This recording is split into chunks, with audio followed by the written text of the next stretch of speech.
మనం చాలా కష్టపడ్డ పార్టీ మనది. ఏమి కానే కాదు రానే రాదన్న తెలంగాణ తెచ్చిన కేసీఆర్ మనతో ఉన్నాడు కాదా? ఇవాళ నమ్మిందా కేసీఆర్ తెలంగాణ తెస్తా అంటే?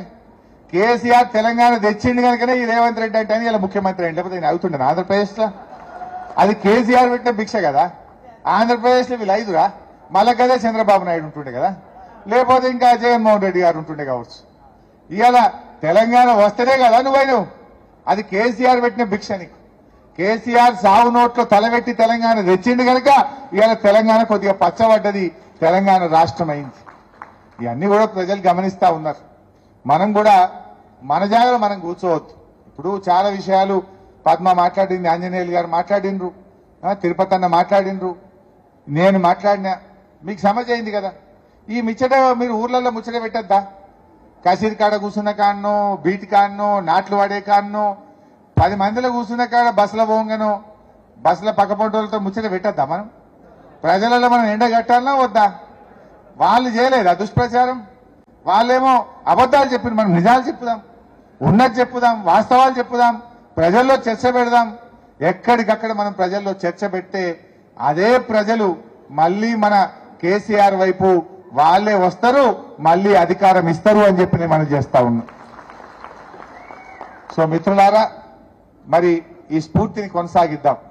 దయచేసి కార్యకర్తలందరూ కూడా మీ మీ గ్రామాల్లో, వార్డుల్లో పార్లమెంట్ ఎన్నికల కోసం ఇప్పటి నుంచి సమాయత్తం కావాలి.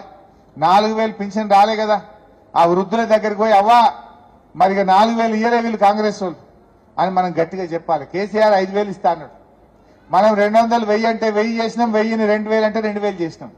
మనమేమో మాట మీద నిలబడ్డాం, వీళ్ళు మాట తప్పిందని చెప్పి ఆ పెన్షన్దారులకు మనం గట్టిగా చెప్పాలి. పార్లమెంట్ ఎన్నికల్లో మన దిక్కు తిప్పుకోవద్దా? అక్క చెల్లెలకు 2500 ఇస్తామన్నారు, ఇయ్యలేదు 2500 అని చెప్పాలి.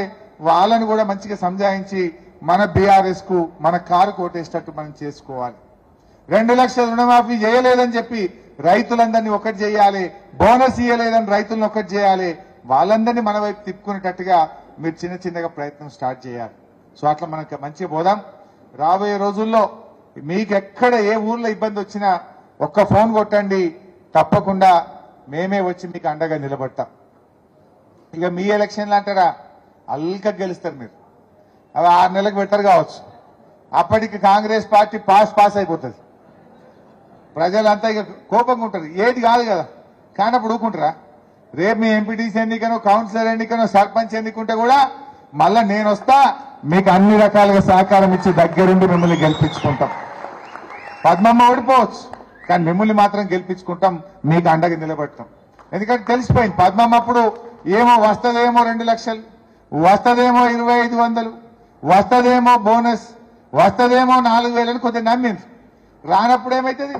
రివర్స్ అవుతుంది. అవుతుందా కాదా? సో రేపు మీ ఎలక్షన్లప్పుడు కూడా తప్పకుండా మేము వస్తాం, అన్ని రకాలుగా సహకారం ఇస్తాం. దగ్గరుండి మళ్ళా జెడ్పీటీసీలను, ఎంపీపీలను, సర్పంచ్లను, కౌన్సిలర్లను, ఎంపీటీసీలు అందరినీ గెలిపించుకుంటామని చెప్పి కూడా మనవి చేస్తూ జై తెలంగాణ.